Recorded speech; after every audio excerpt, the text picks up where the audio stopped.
Welcome, everyone. It is wonderful to have an opportunity to begin our Lunch and Learn today with all of you. This is Social Work Month, and we're excited to celebrate with everyone. And so grateful to Joanne Sulman, who is going to be sharing social work with groups and helping us begin to think about decolonizing our practice and what that means from a social work with groups perspective. Want to invite us to first begin by grounding ourselves in gratitude in the Mi'kmaq land-based values that if you want to just take this moment to join us in the chat and acknowledge the Indigenous name where you are joining us from. And before we even begin with that land acknowledgement, if you want to just take a moment to perhaps look outside if you have a window, or close your eyes and think about a place where you feel especially connected to the land, a place where you feel especially connected to where you are. It could be a walking trail, it could be your garden, it could be a beach, it could be a park, but just take a moment to have a sense of grounding and gratitude. And please join me in the chat and acknowledge where you are joining us from. I would like to begin by acknowledging that I am speaking from Unama'ki, which is located on the ancestral and unceded territory of the Mi'kmaq, whose inherent rights were recognized in peace and friendship treaties that were signed with the Mi'kmaq, Maliseet, and Passamaquoddy peoples from 1725 to 1779. This series of treaties did not surrender Indigenous land, resources, or sovereignty to the British Empire, but instead established rules for an ongoing relationship between nations. The treaties were later reaffirmed by Canada in Section 35 of the Constitution Act in 1982. They remain active to this day. Let us take this time to pause in reflection and gratitude for the land where we live and work. We are all treaty people, so how does this impact what we do and how we do it? And how will it guide our work together today?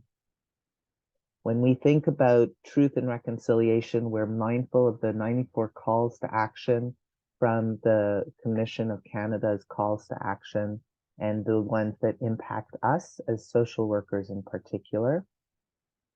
And so we commit to translating this acknowledgement into action by seeking to implement the recommendations of the Truth and Reconciliation Commission's calls to action. We commit to doing what we can to becoming better treaty partners. We commit to learning and to unlearning. We commit to using our professional development to both learn new ways of thinking and understanding the work we do, and to unlearn assumptions and bias so we can ensure safer social work practice and a more just world for all people. We're grateful for the new code of ethics that requires us to shift from the illusion of neutrality to becoming actively anti-racist and fighting against racism and all intersectional prejudice that is part of colonization. We recognize that becoming anti-racist is a journey from denying that racism exists to fear and avoidance, to learning and beginning to acknowledge our biases and knowledge gaps, to ultimately working to grow into the discomfort and understanding how we can advocate for a safer world for all people. This reflects our own understanding about how our positionality and our intersectionality impacts what we do and how we experience the world around us. So let us also take this moment to reflect on where we are in our own decolonizing journey and how we can integrate self-awareness and restorative justice into our work and our professional development. Decolonizing ourselves and our practice means recognizing the ways in which we are each impacted by the colonial system in which we all participate, and from which those of us of settler descent continue to benefit. Each of us, depending upon our social location and intersectional positionality, are uniquely impacted or oppressed. For example, those of us from African descent were dispossessed and uprooted from their land and brought to Turtle Island against their will as part of the white supremacy and slave trade that fueled the settlement of this continent. So we take this moment to reflect upon the impact of colonization upon each of us and our practice.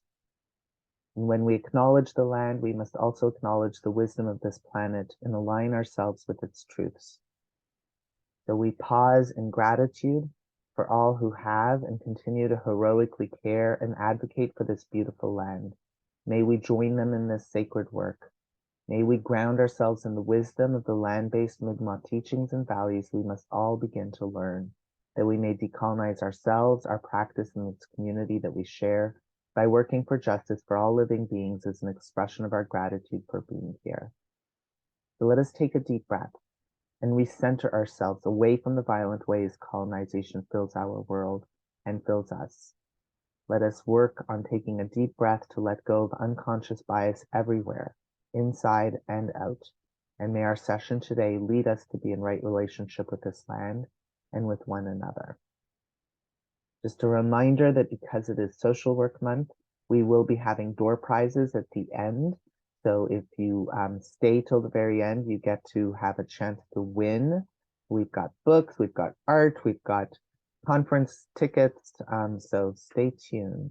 But without further ado, we get to hear now from Joanne Sulman, who is going to share more about social work with groups and what that means for decolonizing our practice.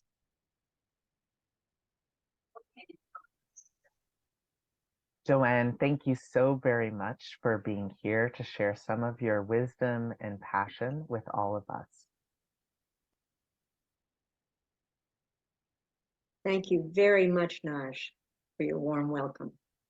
I'm very pleased to be here for this Lunch and Learn, exploring ideas about social group work and decolonizing our social work practice. This really is a huge topic, and we can only skim the surface. So today, I'd like to share with you some of my own journey that led me to thinking about decolonizing practice and its relation to social work with groups. Then we'll explore social group work as a method and a bit of history of the profession. And finally, learn how to transform any group in the helping field into a social work group. And you don't need to take notes because Naj is going to figure out a way to get a handout to you. My own professional training was in social work with groups at the University of Toronto. And most of my working life has been as a frontline social worker in acute care teaching hospitals in Toronto with a focus on social group work and research. I moved to Nova Scotia, Mi'kmaq, in 2007 when my partner took a job here. And since I'd lived in Truro as a kid for a few years, it felt like coming home. But I didn't connect with the Nova Scotia social work community right away because I was still commuting to Toronto 1 week a month for groups. And the other 3 weeks I was able to do research from home, which is in Namakanuk or Ketch Harbor. However, in 2014, I transferred my professional affiliation from Ontario to Nova Scotia. I had no idea that this would turn my professional world upside down. But before we continue, let's think about social work in North America, Canada, the US specifically. Let's say there are approximately 750,000 social workers combined. There's really not much data on this, but what do you imagine is the percentage of those social workers who do groups in their practice? Let's make an estimate from your own experience. And if you like, please pop it in the chat. Now let's return to why joining NSCSW's Professional Development Committee completely changed my understanding of social work. In 2019, I attended a wonderful workshop that used art materials for self-reflection. After it ended, I got talking to the presenters and we looked at group work strategies for single session groups. They seemed interested in this conversation, and so I developed a guide for them called Group Work Tips for Workshops. which they found helpful. So I sent the document to the Professional Development Committee. And people's response was, "What is social work with groups, Joanne?" I was puzzled, coming from a group work town like Toronto and having been raised in social group work. And even my Sunday school teachers and camp directors were social group workers. It hadn't ever crossed my mind that there were social workers who had never heard of social work with groups. The second seismic shift in 2019 for me was CASW's apology and commitment to reconciliation for the profession's decades-old role in supporting the system of residential schools and child welfare for Indigenous children. I was grateful for CASW's public stance, but I realized that they were spotlighting a devastating example of systemic colonization within the one profession that is supposed to be dedicated to solidarity and support of marginalized populations. So I had to ask myself, what else hadn't I paid attention to? As a result, these two events pushed me to research both the question of whether social group work had indeed, for all intents and purposes, disappeared from social work practice, and to question what happened in the history of the profession that led us to systemic colonial harms. I first looked at the Association of Social Work Boards 100-page 2017 practice survey. ASWB develops and maintains a social work licensing examinations that are used to test a social worker's competence to practice ethically and safely. And it's accepted in all 50 states and all 10 provinces in North America. A content analysis of the survey found only 109 instances of the use of the word group in English or in French, and most of those occurrences were generic: expert groups, stakeholder groups, etc. Included were references and two potential token content entries to the field of groups: knowledge of theories of group development and knowledge of group work techniques and approaches. But ASWB had no instances in their professional practice report of the use of the terms group work or social work with groups. So I then looked to the literature and wrote a draft position paper that I sent to NSCSW in 2020. And after more feedback from Nova Scotia colleagues and other social workers, I consulted with Dr. Anne Burgart at Loyola University in Chicago. And I presented a brief summary of the issues to the board of IASWG, which is the International Association for Social Work with Groups. They were interested, and so under their auspices last year in 2023, I invited social group workers to join a mutual aid action team. Jumping ahead, our conclusion is that today, most social workers may be aware of the field of groups, but often do not know that social group work is social work's own method of working with groups. Nor do they know that social group work is naturally a powerful decolonizing practice. So what specifically is it? What is social work with groups? The terms are interchangeable. It's also known as social group work. It's the foundation of social justice in social work. The method emerged out of the late 19th and early 20th century work in settlement houses, such as Toynbee Hall in London, Hull House in Chicago, University Settlement in Toronto. There were actually hundreds of settlement houses at the turn of the 20th century in North America.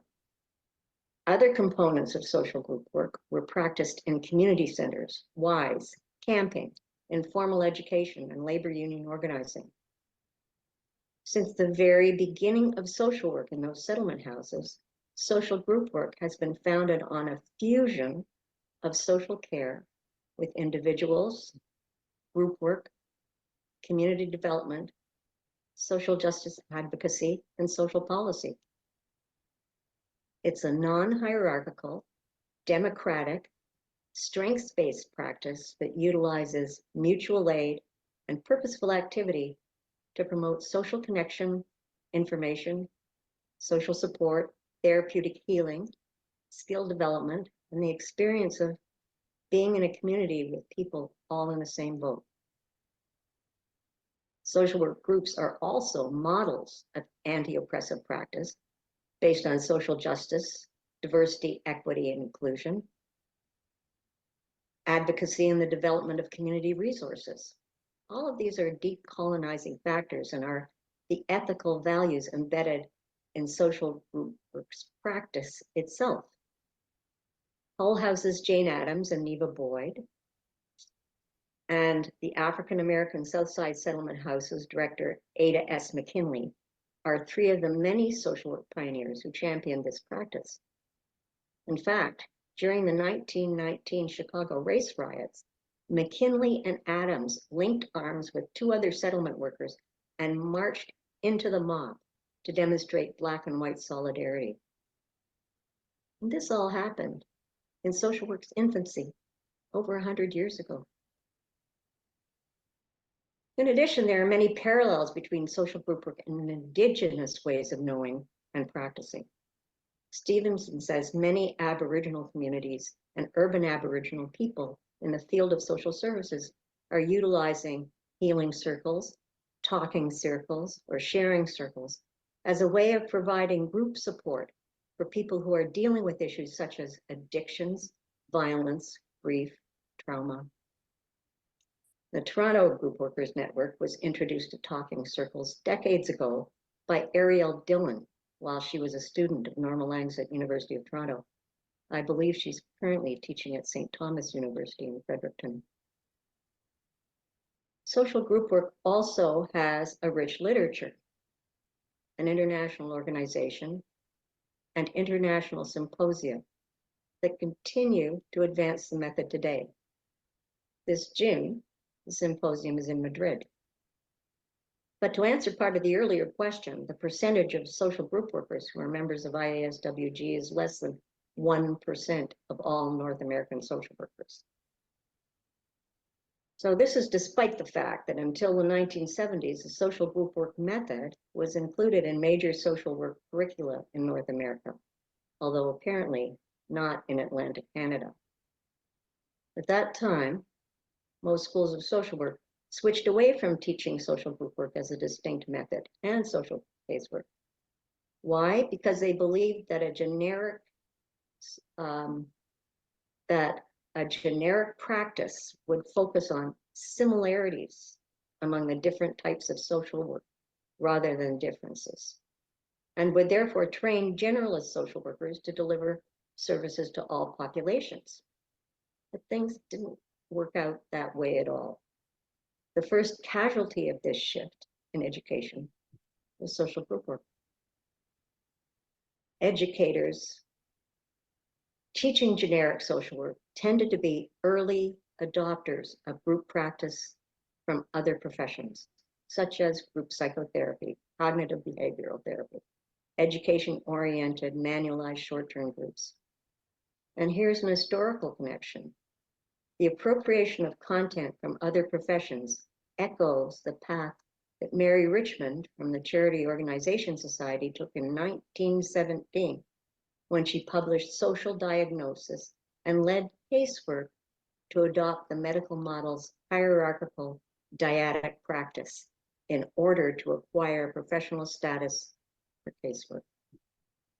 In doing so, casework severed its practice from a democratic social justice value base by conflating social reform with the clinical goal of reform of the individual. The reason? Because other professions such as medicine, psychology, psychiatry, psychoanalysis were perceived as having higher status.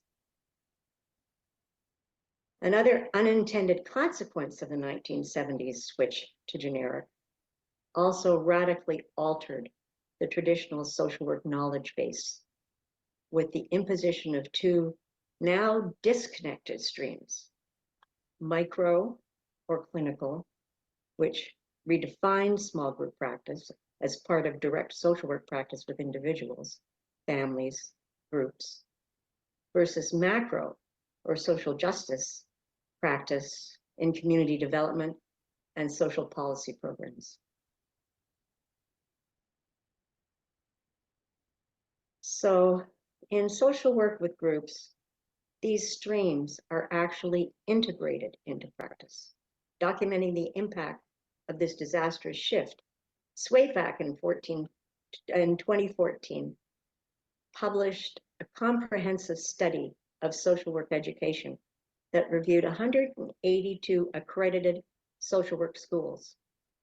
He found that 61.1% of MSW programs do not require that students receive any substantive group work knowledge or skills, and that more than 40% of the group work classes that do exist do not require texts from social group work literature, preferring instead texts written by psychiatrists or psychologists.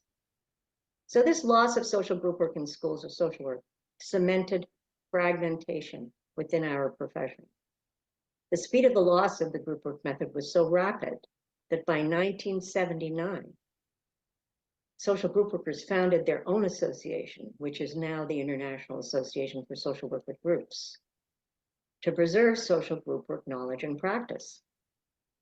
Sadly, most contemporary social workers do not realize that since the time of the settlement houses, over 100 years ago, social group work has carried social justice and ethical value base of the social work profession within its practice. Social group work has always been social work. And now to action. Here are 4 essential skills that can transform any group in the helping field into a social work group. So unlike the broader field of groups, social group work exemplifies social justice value-based social work practice. This is the opposite of hierarchical, individualized casework in a group. Social work with groups is democratic, non-hierarchical, social justice, strength-based practice that uses mutual aid and purposeful activity. The first skill, therefore, is to generate democracy and social justice. So essential to social group work practice, it's so important that a democratic and social justice framework is established in every group, even a single session group. Social group work, the method, actively models anti-oppressive strengths-based practice, a little bit of a tongue twister, based on social justice, diversity, equity and inclusion, advocacy, free interaction, and the generation of real non-synthetic relationships. And as Margaret Breton says, the creation of community in every group.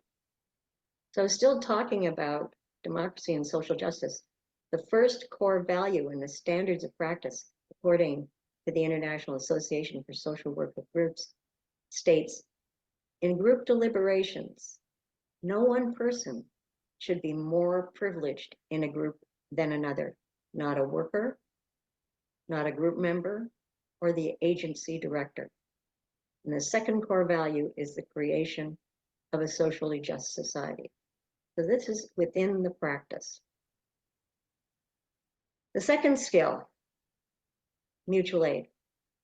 A keystone of social group work practice is the mobilization of mutual aid in the groups.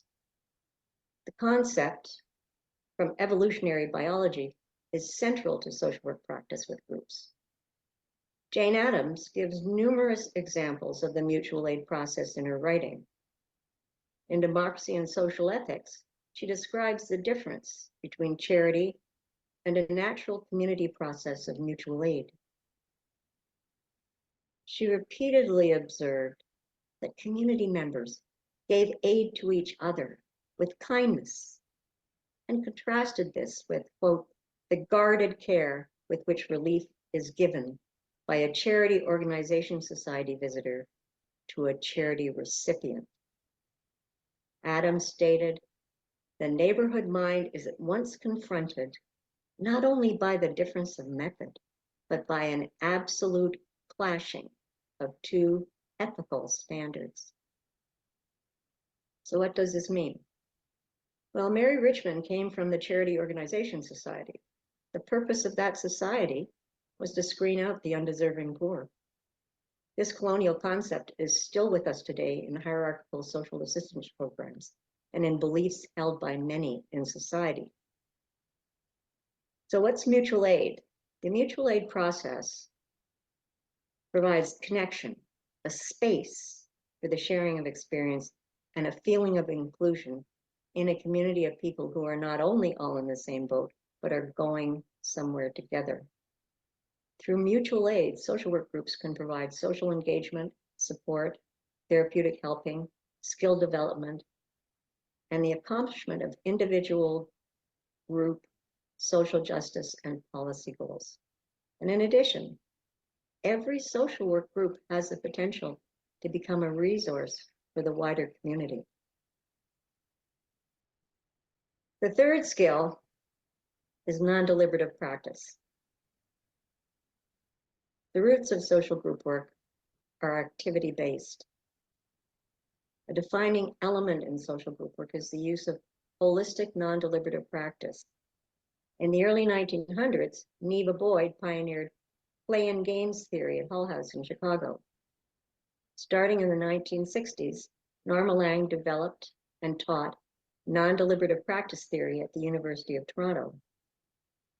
Practice theory is any theory that is derived from practice, in this case, such as Neva Boyd's work and from decades of the use of activity in social work with groups.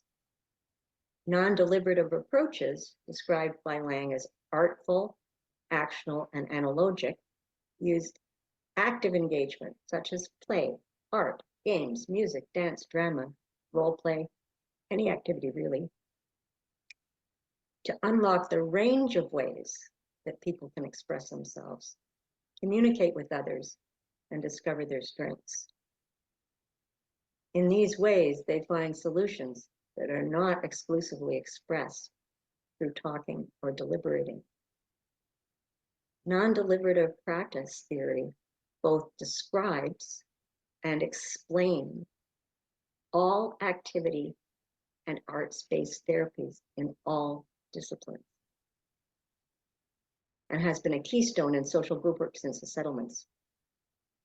Taught for decades, but published posthumously, Norma Lang's directive is do, then think. The fourth skill is strengths-based practice. Dominique Steinberg says, people bring all manner of information, knowledge, wisdom, and experience to the group. And one way of harnessing their strengths is by calling on that fund. Bertan says that every time social workers evoke what she calls the strength in us mutual aid dynamic, they help the group members experience power. All of this is quintessential strengths-based practice.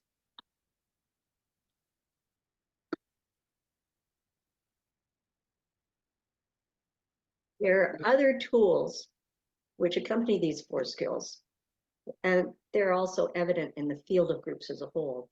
These are knowledge about small group development, group dynamics, phases of groups, purpose, group process, roles, and the worker facilitator role. However, the role of the leader or therapist in the field of groups is typically a hierarchical one, unlike the role of a worker in the field of social work with groups. In social work with groups, the worker is a member of the group with special roles. Hans Falk's social work, the membership perspective, views membership as the fundamental condition of human life and a theoretical foundation of social work. So to summarize,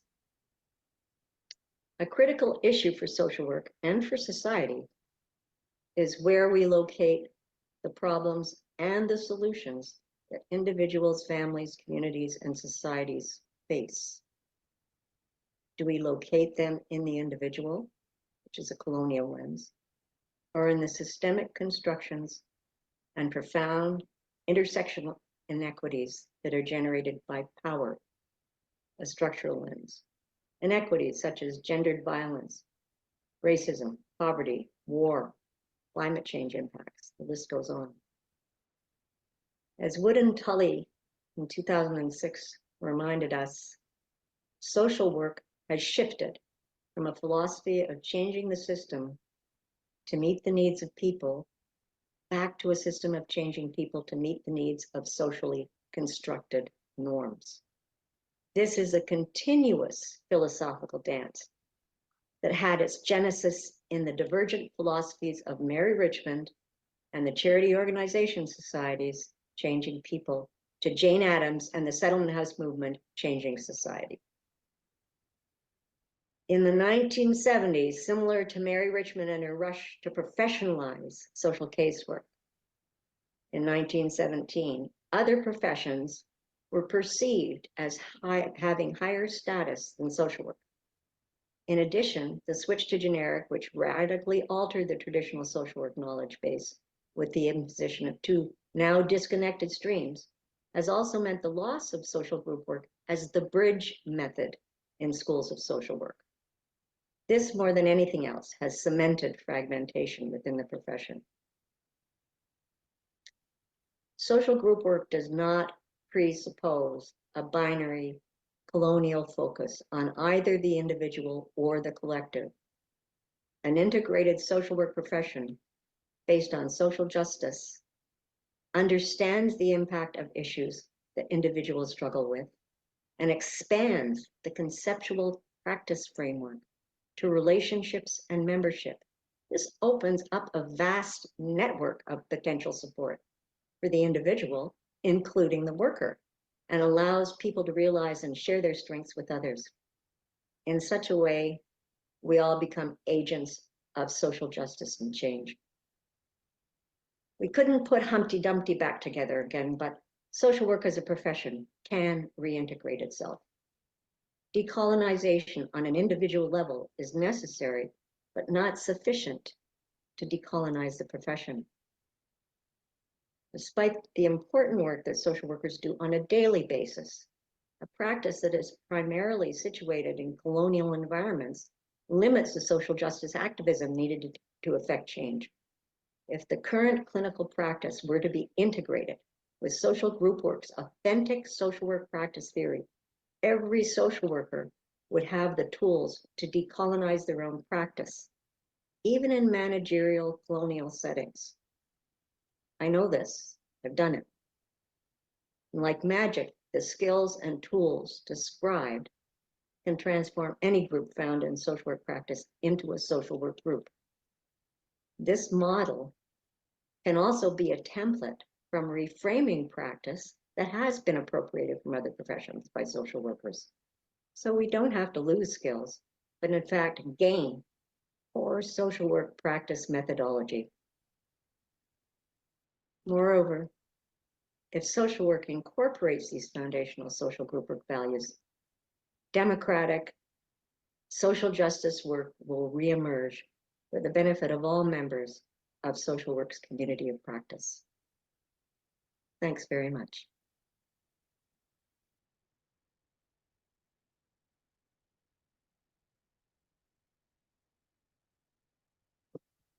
Thank you so very much. Sorry, I was muted. I feel like you said so many incredibly impactful things that I felt like at several times I wanted to press pause and just sit with what you said. We can do that anytime. Because like I'm thinking about the distinction that you drew to help really clarify the two different methodologies and the sort of charity model and Mm-hmm. the group collectivist model and the ways in which one was intended to be the group is working together to change the system, and suddenly we have the social worker that's trying to change the individual. That's right. That's because we have absorbed the colonial context within which we Mm-hmm. are, and that pathologizing how it plays itself into the casework, if I'm understanding correctly. That's correct. That's absolutely bang on. And If so, I'm here, we can have this conversation after. I mean, this. I think this is probably a good run for the presentation, but I could come to the,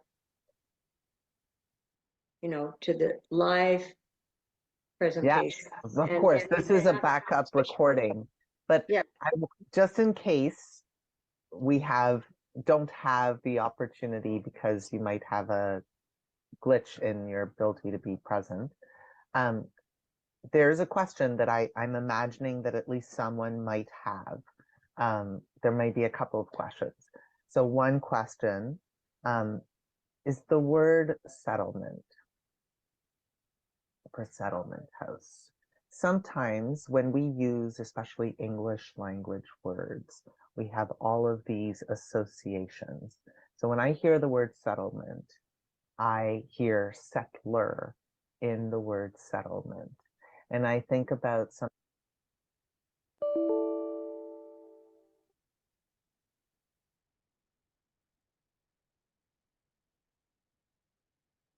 sometimes the ways in which totally unintentionally immigration can sometimes function as the resettlement of people on indigenous unceded territory, and the ways in which people from colonial wars from one country are being Mm-hmm. brought in, which is to say, seeking refuge from colonial wars in another, and how that sometimes functions to have different intersectional groups compete against each other for crumbs from those people in power who are oppressing everyone in intersectionally different ways within the larger white supremacist racist context, which helped to fuel the settlement of Turtle Island, displacing and uprooting people, for example, from Africa, who were then brought into Turtle Island and enslaved for corporate profit. And then, in what ways has social work or anyone who tries to help sometimes get co opted to be unintentionally causing harm in our efforts to cause good because of potentially our own fawning to trauma? And how has social work perhaps done that? And so those are some thoughts that Mm-hmm. I wonder. We talk about decolonizing ourselves, and you really laid a beautiful role for the ways in which all of our good intentions have sometimes and are still being potentially co-opted by a biomedical system fueling the profits of the drug industry, and healthcare more broadly being privatized and taken away from a collectivist interdependent approach, which is at the core of all indigenous wisdom, whether it's Ubuntu practice, we are all one, Yeah. the Mi'kmaq, all my relations understanding. Mm-hmm. So those are just some thoughts, and I wondered what your reflections were given how much time and energy you've spent marinating and reflecting upon all of these seemingly conflicting perspectives. Well, I think from my way of understanding now, which I certainly didn't have up until I started this process, my own critical self-reflection on social work um, and on decolonization. I think that it's a bit of a red herring to conflate settlers with settlement, because wherever we are on the planet, whoever we are, we settle.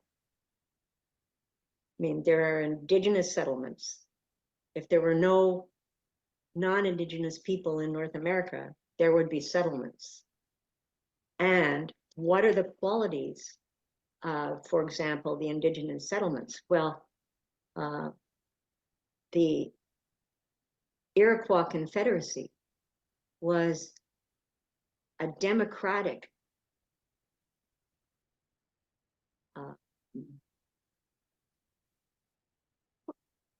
I'm trying to think of how I would put it. It was groups of different indigenous peoples who came together to work together back in the 1400s and eventually became the Six Nations, which borders the United States and Canada. And they had leadership that was both women and men. They had healing circles. They were walking with each other. They actually used the power that they had in coming together in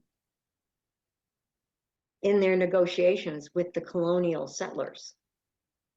But they had their own settlements. So, but they used mutual aid.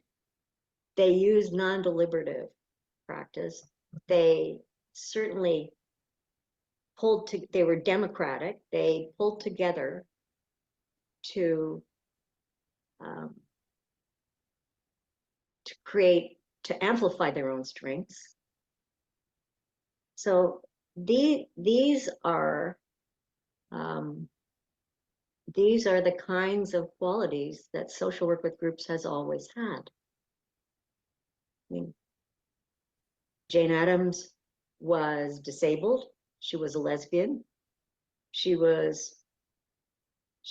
a whole movement in North America in terms of that kind of work that looked at the individual, that looked at group work, that looked at community development, that looked at social issues, social policy issues.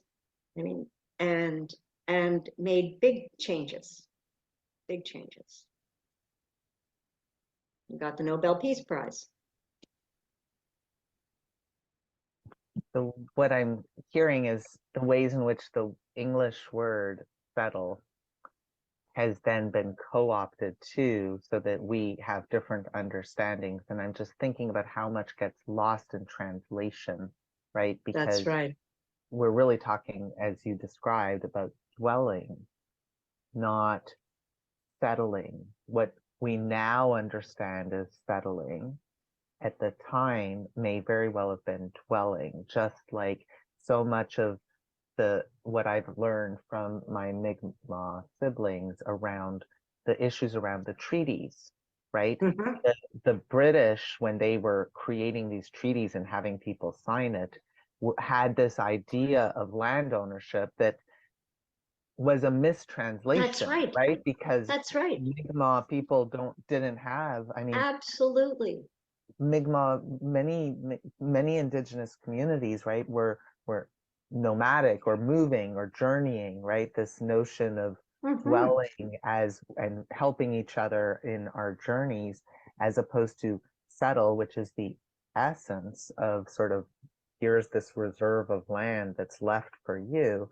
And so there's so much that's challenging in our languages because English is a noun-based language. Yes, and as opposed to a noun is verb-based. objectifying versus Mi'kmaq is a verb-based, which is movement. And so much is that mistranslation. And so what I love about what I heard you do with this amazing presentation that will hopefully be a conversation piece for our members is, from your decolonizing work of learning to understand the ways in which colonization oppresses all of us in certain systemic pattern methodological ways, creating stuff like us versus them, ownership, all of this stuff oppresses this shift, right? So from the social workers that were intending to change the system to now the system changing the individual, social work, charity, caritas, fixing, and all of those things. So you're flipping it on its head, upside down. And that's part of decolonization, is working backwards to try to figure out how we are all related. And we are all related. And even, I mean, even without the settler colonial, the concept that anybody owns Mother Earth is nuts. It's crazy. And we die. We turn back into Mother Earth. We don't own anything. We just we tell ourselves it's because of power, and it's patriarchal, and it's power focused, and the tools are capitalism and just racism, all of these things that are the tools for power in the patriarchy. Abby Kamen talks about, in her book, The We Generation, talks about the patriarchy. And I love that patriarchy, yeah. In the ways in which gender conflates with this power phallus exploitative methodology to conflate and confuse so that we somehow believe these absurd concepts. That's right. Like we own anything or anyone, which is at the root of so much of capitalism and colonization, that in theory, social work, by banding together and bridging, and you talked a little bit about bridging, what is our role as those of us who are journeying? What does bridging mean? How can that show up in the ways in which our members who are listening right now and hopefully going to engage in us, what can we do to be bridges, right? Or connectors in the work that we're doing to shift from individual back to collective Ubuntu, as we are working towards an Afrocentric social work practice that is grounded in the Mi'kmaq land-based values that we share? What can we do to be bridges? Can you say maybe one or two thoughts about bridges, and then we will bridge to conversation? I have many thoughts about bridges. I have many thoughts, and I think that's exactly what social work is, or needs to be, but is not at the moment. And I think that we need the non-hierarchical, real relationships need to be, I don't know, taken so closely into our way of thinking. And the way we do that is by, instead of focusing on the individual and changing the individual, we focus on the group. And as social workers, we use groups to support ourselves as well. Group consultation, all of the kinds of group connections that NSCSW is reaching out the membership to offer. These are all very important things, I think. And if you have a social justice lens, a democratic, non-hierarchical lens, a mutual aid lens, a non-deliberative lens, so it's not just colonial talking and deliberating and left brain. It's, you're looking at the whole person, and you're focusing on strengths, and people are in the group. You're not the key person, as the worker, the group is the key person. So the community is being built, and the concept of community is the practice of the work. And that's why I think that we need to be doing this. I'm sorry, I got excited and in my neurodivergent way, I wanted to jump in because I'm going to pause this now because I see that we are running out of time and that many people have questions. So I want to give a chance for people's questions to be there as well. And so I'm going to invite Joanne to turn turn her camera on if she can.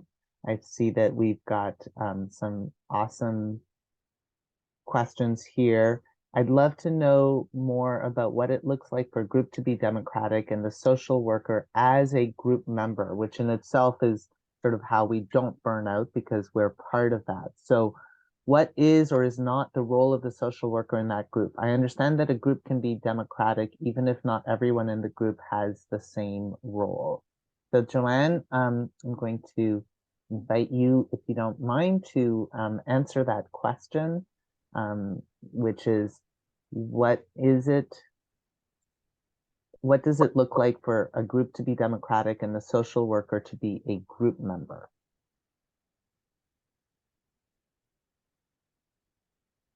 Thanks very much, Naj, and thanks for the question. This is something that we, in fact, all know, or hopefully we've all had experience because we're raised mostly in families, we're in groups in schools, we're in groups in social activities, and I think we know what it feels like to be a member of a group, and we know what it must feel like to be a member in a group where there isn't a hierarchical focus, where there isn't an agenda that is non-democratic.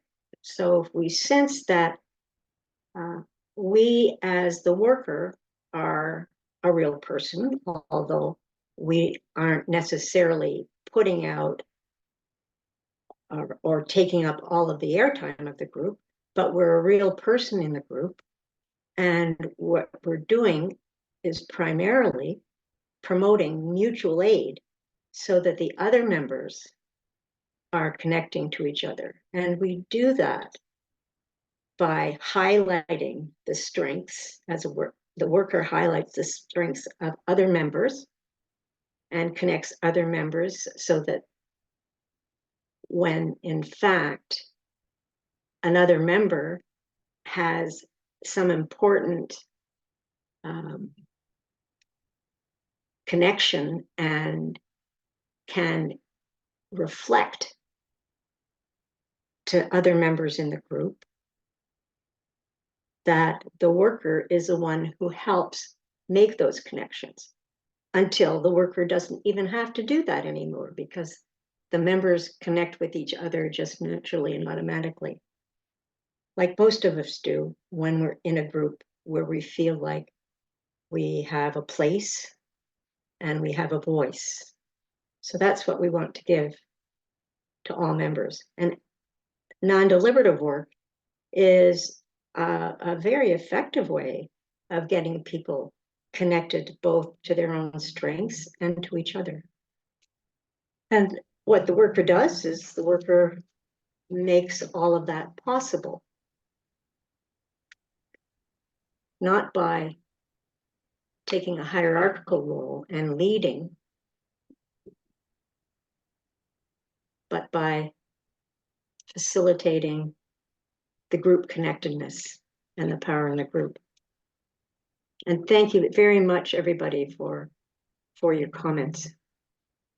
Thank you so very much, Joanne. So incredibly grateful for your sharing of your wisdom. And this is really us just beginning to decolonize our practice. I mean, I loved how you shared your own personal journey of how that apology and coming here to Unceded Mi'kma'ki opened up for you this reflection on things that you had taken for granted. And as we Mhm. think about how social work has been co-opted, part of decolonizing our practice is becoming aware of the ways in which the professionalization of the practice has potentially contributed to harm and what can, not only for those we're caring for, but even for ourselves.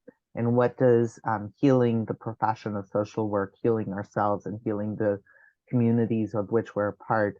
This is a larger conversation. Join Alec as he tours across beautiful unceded Mi'kma'ki for some in-person conversations with our members as part of Social Work Month, as we continue to figure out what that's going to look like in our next strategic plan. But for now, you have been waiting patiently, and we are going to do the giveaways. So Suzanne is here. I'm going to stop recording, and it's going to just be us. And this is a reminder why you always want to join live when you can. But you can see the rest of it on YouTube. And thank you so very much, Joanne and everyone.